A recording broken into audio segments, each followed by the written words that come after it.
раз это уже в народ пошел такой разговор, уже не могу я не сказать, что я встречался вчера с родным братом этого значит, генерального прокурора. Мы очень близки, я к нему хорошо отношусь, к его брату, наверное, многие его знают. Очень положительный парень. Но мы о чем-то говорили, о каких-то вещах он за своего брата просил. И если он себе позволил какой-то исковерканный разговор вынести, ну я себе не могу позволить то, что он там просил, говорил за своего брата, ну мне не позволяет мое абхазское я и мое эго. Пусть это останется на совести тех людей, которые сегодня этот разговор в таком виде подали. Единственное, что я просил его брата, я хочу, чтобы все это слышали. Тех, кто там, кому там, я не понимаю, мозги промывают. Я единственное сказал, это брат твой не может стать тем человеком, за которого абхазский народ должен стать друг перед другом. Да? Конфронтацию из-за него еще не хватало, чтобы абхазский народ вставал. Как будто он такой успешный был прокурор, что за него еще там должны люди поубивать друг друга. Я сказал единственное его брату, Варабрида Псуазар, Эйли Каавазар, Абраих Ойзелом Каавазар, насколько вся эта ситуация нагрета. Вара Яха, Яра, значит, его срок заканчивается. Абия Вайлам Цакба Цад. А выбор Куабхейшток, Ялархаз Дахабаб, значит, Яра Дапсоп Дзабхазаль, Далас президент Диргижвазар. Это их вопрос. Их вопрос, вернее.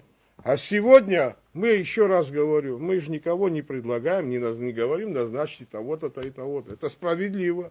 Вот мы, как трое человек, вот здесь сидящие, участвовали в переговорах, и в очень сложных переговорах, когда наш народ мог пролить кровь, мы не допустили. С другой стороны, также трое представителей, так скажем, экс-власти присутствовали, да, там Пилия, значит, Гумба, Хеция, там тоже проявили мудрость.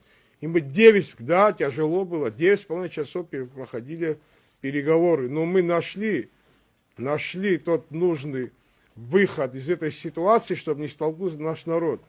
А я не понял, почему генеральный прокурор должен бегать, людей кого-то собирать. Кто-то ему сказал, что там нападать будут, что ли? Или он сам ходит, предлагает себя. Это что такое? Это вообще по-мужски, по-абхазски, что ли?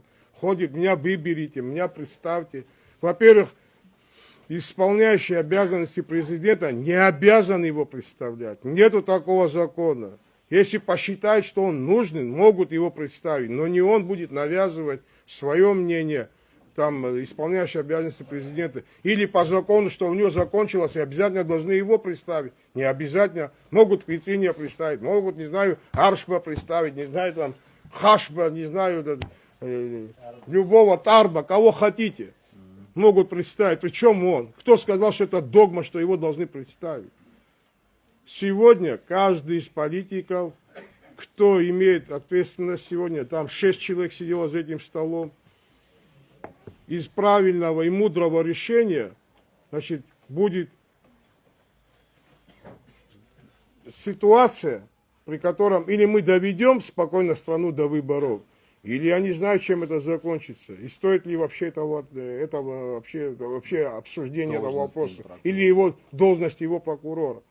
У нас много чего есть. Сейчас мы не будем, как они там на камеру, что он там говорил. Ну, все не хотим. У нас какие-то записи есть, его переговоры есть, его дела есть. Честно говоря, не хочется вот это все воротить. Если нужно будет, конечно, тоже можем. Если кому-то интересно конкретно лично, мы тоже можем предоставить. Так что я думаю, что люди должны понять, что не это наша главная цель. Наша главная цель – довести нашу страну цивилизованно к выборам. Народ определит, будет он генеральным прокурором или там, я не знаю, еще кем-то. И вообще будущее наше, направление нашей страны определит народ, избирая того или другого, значит, кандидата. Спасибо. Кстати, я извиняюсь.